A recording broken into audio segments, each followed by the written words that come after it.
बाप और बेटी का पवित्र रिश्ता किसी तीर्थ यात्रा से भी बढ़कर होता है।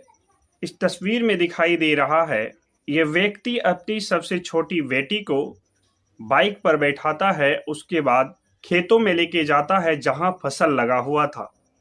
उसके बाद कुछ ऐसा घटना का अंजाम देता है जिसे सुनेंगे यकीनन आप सोचने पर मजबूर हो जाएंगे। तो इस घटना के पीछे की पूरी मैं सच्चाई बताने वाला हूं। इस घटना के पीछे की पूरी सच्चाई को जानने के लिए बने रहे वीडियो पर मेरे साथ अंत तक। नमस्कार, मैं हूं पप्पू कुमार। स्वागत है आपका सच्ची घटना पीकेएम पर। आज की जो मामला है सरूरपुर की मामला है, जहां एक व्यक्ति होते हैं लगभग 55-56 वर्ष का, और वो अपनी छोटी बेटी के साथ लगभग उनका 10 सालों से अवैध संबंध चला आ रहा था। ये बात गांव में लगभग सबको पता था कि ये अपनी बेटी के साथ ही इनका नाजायज संबंध है, लेकिन कोई देखा नहीं था।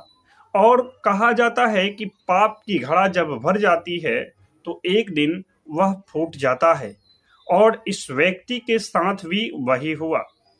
लगभग यह व्यक्ति 10 सालों तक अपनी ही छोटी बेटी के साथ अवैध संबंध रखता है। इनको जब मौका मिलता था तो अपनी बेटी के साथ अवैध संबंध बना लिया करता था, और ये बात धीरे धीरे करके पूरे गांव में फैल गई थी, जहां तक कि इनके सगे संबंधी भी जान चुके थे। लेकिन कोई इनको आंखों से नहीं देखा था कि इन दोनों के बीच में अवैध संबंध है, लेकिन इनके घर के लोग देख चुके थे। अब घर की बात थी, इसलिए कोई इसे कहीं उजागर करना नहीं चाहता था। चूंकि घर की बात है तो कहीं भी बोला जाएगा तो घर का ही इज्जत खराब होगा।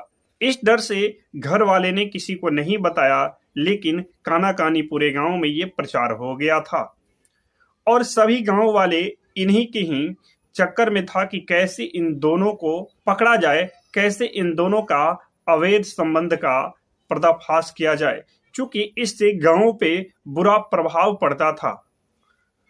ठीक वैसा ही गांव वालों ने किया, उनका पीछा करने लगा, उनका देख रेख करने लगा, पता लगाने लगा कि यह व्यक्ति कहाँ जाता है, किस समय क्या करता है।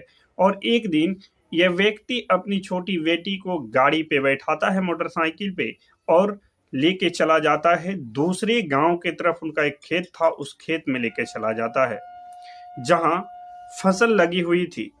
उस फसल में ले जाने के बाद अपनी ही सगी छोटी बेटी के साथ अवैध संबंध बनाता है, जिसके बाद ग्रामीणों ने उसको पकड़ लेता है। और पकड़ने के बाद उनको बहुत ही धुलाई की जाती है, और धुलाई के साथ साथ प्रूफ के लिए एक वीडियो भी बना लिया जाता है, जिस वीडियो को लेकर लोग थाना में पहुंचते हैं ग्रामीण, और उस थानेदार को दिखाते हैं। तो थानेदार ने इन्हें आश्वासन देते हैं कि मैं इन्हें कड़ी से कड़ी सजा दूंगा, लेकिन वो भी थानेदार नहीं करते हैं। जब थानेदार ने कुछ नहीं किया तो ग्रामीणों ने इनके ऊपर सुबह में पंचायती बैठा देती है। जब पंचायती बैठा देती है, उसी समय पुलिस प्रशासन फिर आ जाती है, और फिर उन लोगों की आश्वासन देती है कि मैं इनके ऊपर कड़ी से कड़ी कार्रवाई करूंगा। यदि कोई मुकदमा दर्ज करवाए या ना करवाए, मैं अपने तरफ से मुकदमा दर्ज करवा के इनके ऊपर कड़ी कार्रवाई करूंगा।